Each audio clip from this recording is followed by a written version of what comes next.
Hi friends, we are back. அம்மா பாரு, இன்றைக்கி நம்ம எங்கே போயிட்டு வந்துட்ருக்கோன்னா, எங்கள் ஊர்லேருந்து ஒரு 2 ஊர் தள்ளி இன்னொரு ஊர்.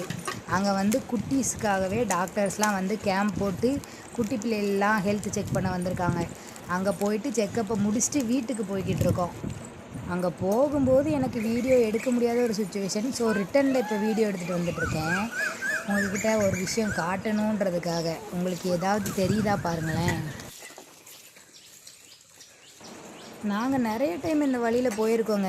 ஆனால் இதை நான் இன்றைக்கி தான் நோட் பண்ணுறேன். பாருங்களேன், நான் காண்பது மெய்யா பொய்யா நல்லா தெரியுதா? க்ளோஸ்அப்பில் போகிறேன்.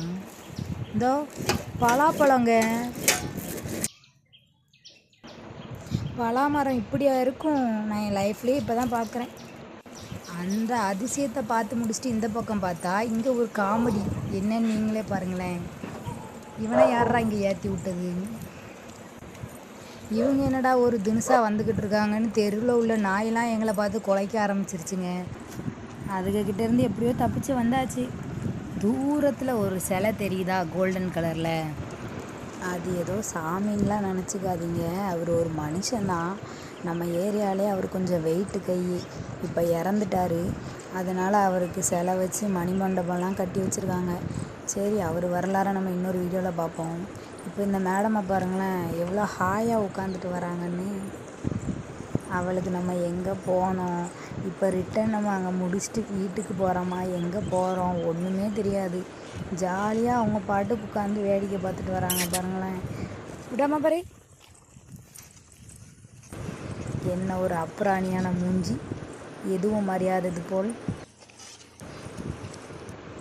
இதோ இங்கே ஒரு பில்டிங் இருக்கா, பார்க்க பேய் பங்களா மாதிரி இருக்கா? ஆனால் பேய் பங்களாலாம் இல்லை. இதுதான் எங்கள் ஊர் ஹாஸ்டல், பாய்ஸ் ஹாஸ்டல். பசங்கள்லாம் இங்கே தங்கியிருந்து படிச்சுப்பாங்க, ஸ்கூல் படிக்கிற பசங்க. அங்கே வந்து நாங்கள் பஸ்லேயோ இல்லைன்னா ஆட்டோலேயோ போகலான்னு தான் யோசித்தோம்.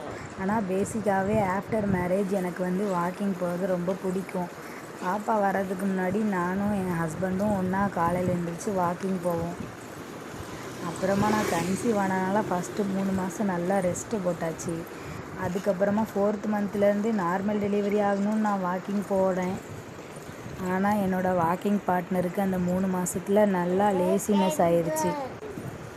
ஸோ டெலிவரி வரைக்கும் நான் தனியாக தான் வாக்கிங் போயிட்டு இருந்தேன். அப்புறம் பாப்பா பிறந்ததுக்கப்புறம்தான் அவளோட போராடவே ஒரு நாளில் 24 மணி நேரம் பற்ற மாட்டுது. அப்புறம் எங்கே வாக்கிங் போகிறது?